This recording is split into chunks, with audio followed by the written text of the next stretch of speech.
Hello, my old friends. Are you doing all right today? There's a certain sound I can't forget. Not a heartbeat, but the faint murmur that rides above it. It's soft, almost musical, like wind pushing through an old wooden door that never quite closes. I first heard it when I was a young doctor, leaning close to a man named George. He was 70, a retired railway engineer, and his heart made that sound every time it opened. "Doc," he said, smiling with that familiar stubborn pride, "my heart's been working overtime since 52. It's bound to squeak a little."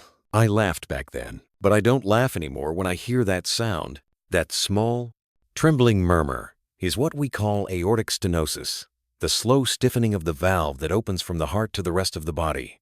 It's not dramatic, not painful at first. It's the kind of change that sneaks in quietly, like dust settling on a shelf. You stop noticing.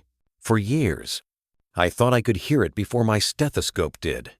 There's a kind of rhythm that gives it away, a delay between courage and breath, between wanting to move and being able to bend. The heart tries its best to send life forward, but the gate resists.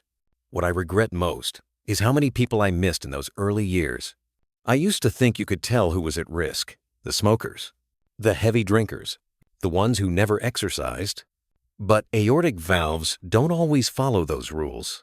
Some of the kindest, healthiest people I knew carried silent narrowing for decades. It wasn't lifestyle that betrayed them. It was time. I remember when George came back to me 5 years later and looked smaller, though his smile hadn't changed. "Doc," he said, "stairs are getting steeper these days." I listened again, that same murmur, but heavier now, slower, like a door rusting on its hinges. I recommended an echocardiogram. He hesitated, said he felt fine. "You know me," he said. "I don't run marathons." That's the mistake so many of us make, assuming that fine is enough. We think as long as we're not in pain, the heart must be okay. But the heart, my friends, doesn't always cry out when it's suffering. Sometimes it simply works harder, silently, hoping you'll notice before it's too late. I used to tell my younger patients that the body whispers before it shouts. The problem is, by the time we're old enough to listen, we've already tuned it out. When George finally agreed to the test, it was already late. The valve had narrowed too much. Surgery wasn't an option for him then, not because of age, but because of time lost to denial. I watched him breathe through effort. I watched his chest rise, like a slow tide, his shoulders trembling from the weight of simple things. He once told me, "Doc, I'd give anything to walk to the mailbox again without stopping." That sentence stayed with me. It's what made me start recommending heart checks, especially echocardiograms, every 6 months to my older patients. Not because I loved machines, but because I hated regret. If I could turn back the clock, I'd tell my patients this: the strongest hearts don't belong to the ones who work hardest. They belong to the ones who pay attention. There's a quiet dignity in prevention. You don't feel like a hero. There's no applause. You just keep showing up for your appointments, for your meals, for your walks. You listen when your body sighs. You rest before you collapse. That's what the 1% do differently. They don't wait for disaster. They check the map before the storm arrives. A few years ago, I met a woman named Irene. She was 83, lively, curious, always asking questions that made me smile. "Doc," she said one morning, "what does an aortic valve look like?" I showed her a model from my desk, 3 thin flaps opening and closing like a camera shutter. "And when it doesn't open?" she asked. I flipped the model halfway and let it freeze. "Then the light gets stuck," I said. She laughed, then got quiet. How would I know if that's happening to me? I told her, sometimes it starts with a pause when you stand up too quickly, when your heart beats a little louder than it should. Sometimes it's a moment of breathlessness that passes as soon as you sit, or a faint pressure that feels like nostalgia more than pain. She nodded, thoughtful, and scheduled her echo the same week. It showed mild narrowing, nothing serious yet, but enough to watch. From then on, she never missed a checkup. 6 months became a rhythm, like trimming the garden before it overgrew. Years later, She brought me cookies after her latest test and said, "I guess I'm one of your 1%. I smiled. "You are Irene. You're the kind that listens before the heart has to shout." The truth is, a healthy valve doesn't stay that way by chance. It stays clear through care, through balance, patience, and the humility to keep checking, even when you feel fine. I used to believe medicine was all about fixing what's broken. Now I think it's about honoring what still works. The heart valve, small as it is, carries the rhythm of everything you love, every conversation, every laugh, every walk through the park.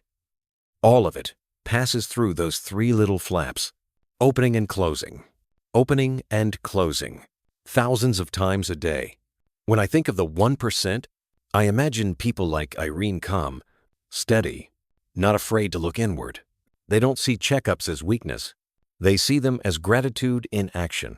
Because when you're 80 or 85, staying healthy isn't about chasing youth. It's about protecting the machinery that lets you feel alive. The next time you have your morning coffee, place your hand on your chest.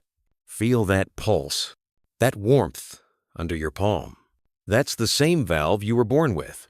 Still opening, still closing, still loyal. It deserves your attention, not fear, just awareness. I wish George had heard that. Maybe he would have taken that test sooner. Maybe he would have walked a few more miles, written a few more letters, stayed around a few more winters. Sometimes I still hear that faint murmur when the wind passes through my porch door at night. It reminds me of him. It reminds me that no matter how old we get, the heart is still asking the same question. Will you listen before it's too late? Take that question with you today. Sit down with a cup of water. Feel your pulse. Promise your heart you'll check in, not out of fear, but out of friendship, because the heart, my friends, has always been your oldest companion. And like any old friend, it just wants to know you still care. When people grow old, they often tell me the same thing in different words. "Doc, I feel fine. I don't want to bother anyone." There's a quiet politeness in that sentence, a lifelong habit of endurance. The generation that built bridges, raised families, and weathered wars learned to live with discomfort to push through it, to smile despite it. But the heart doesn't understand manners. It only understands flow. After George passed, I spent years thinking about how many others were walking the same line between pride and danger. They didn't complain. They adapted. They took shorter walks. They sat halfway through chores. They called it aging when it was really the valve tightening, the blood whispering, "I need space." Empathy came to me late.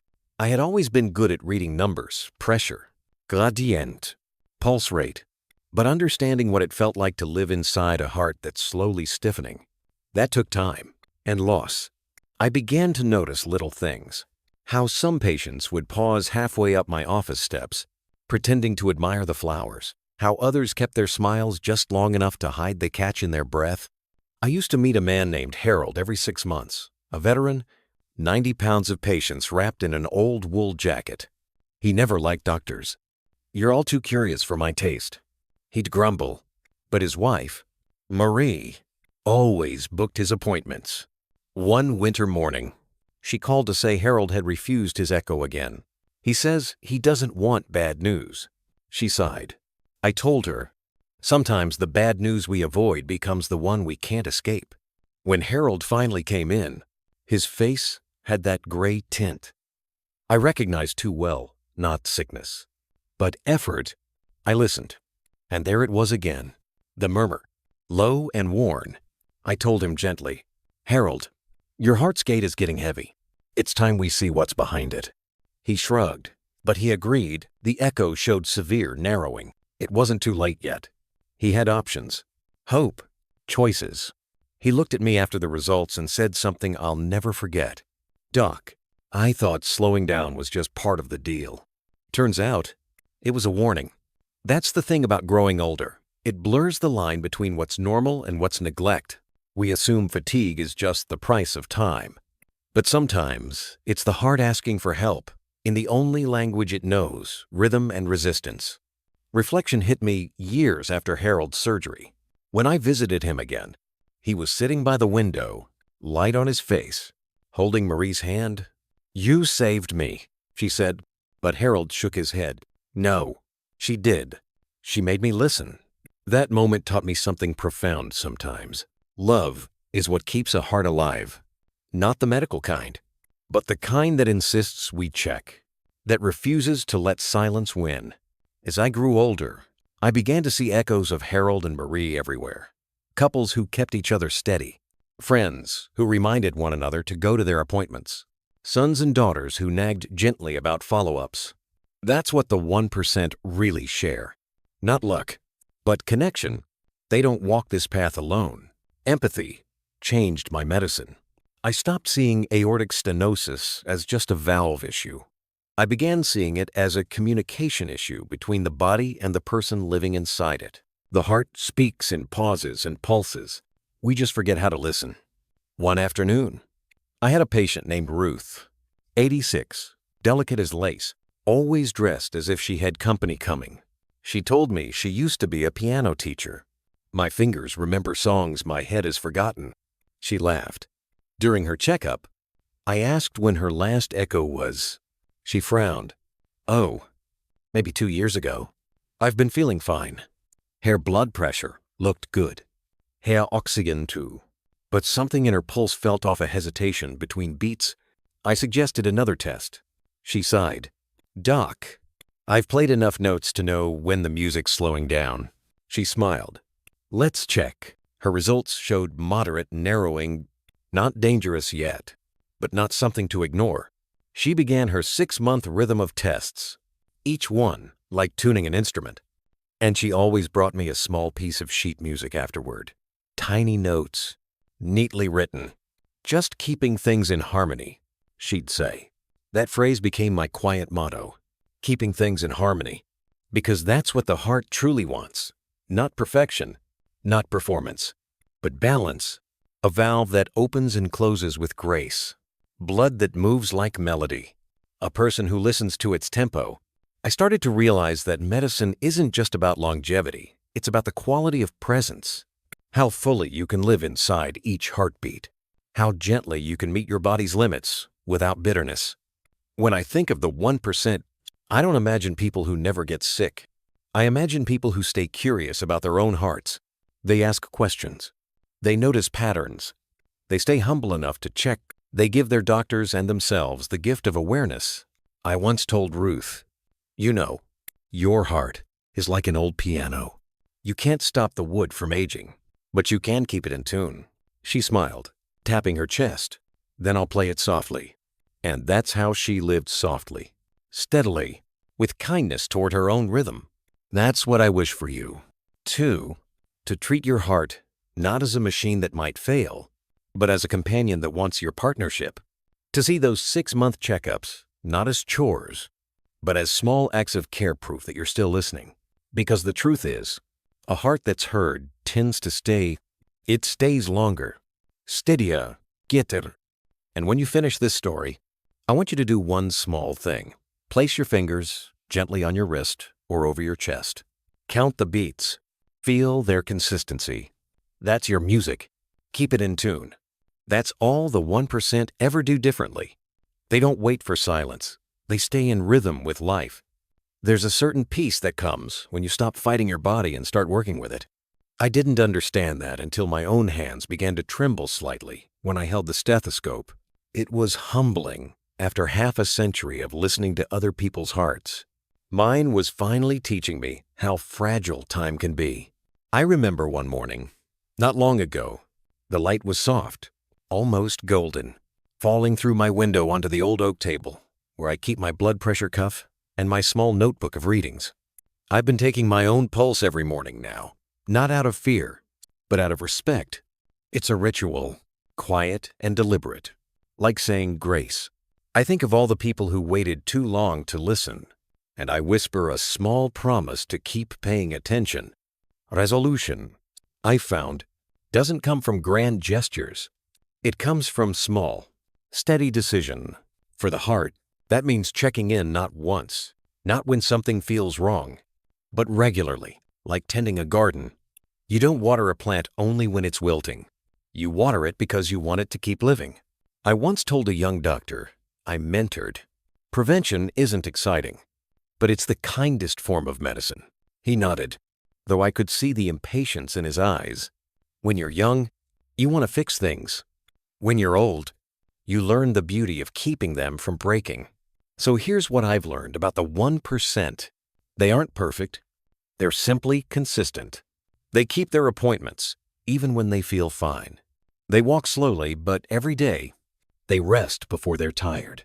They eat simply. They stay curious. They live with awareness instead of denial. A few months before she passed, Ruth wrote me a letter, her handwriting still steady, her humor intact.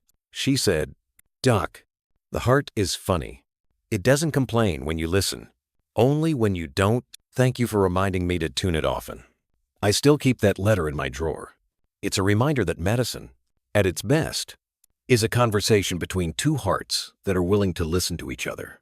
The aortic valve, that small doorway between the heart's left ventricle and the rest of the body, doesn't ask for much. Just space to open, time to rest, and the occasional check to make sure it's still moving freely. That's all. And yet that small bit of attention can mean years more of walking, laughing, hugging, and breathing without strain. I've seen people turn their lives around simply by honoring that rhythm. They come back from their echoes with relief instead of fear. They begin to see health not as luck, but as relationship, a balance between discipline and kindness. And maybe that's what aging gracefully really means. It's not about avoiding decline. It's about walking hand in hand with it gently, attentively, with eyes open and heart steady. When I look back at all my years in medicine, I don't remember the diagnoses or the data.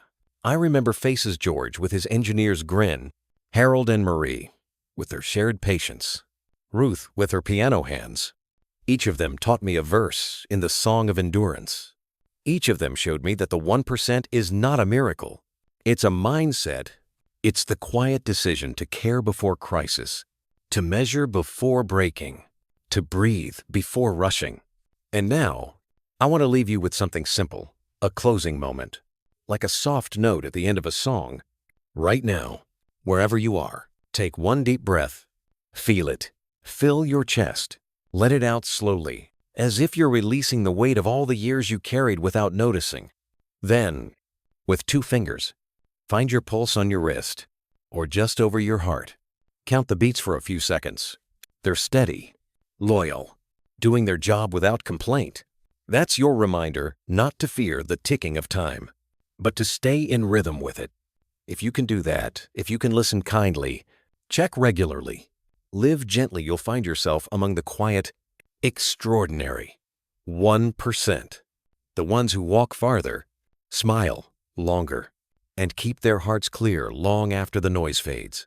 So tonight, before you sleep, place your hand over your heart and whisper something it deserves to hear. Thank you for staying.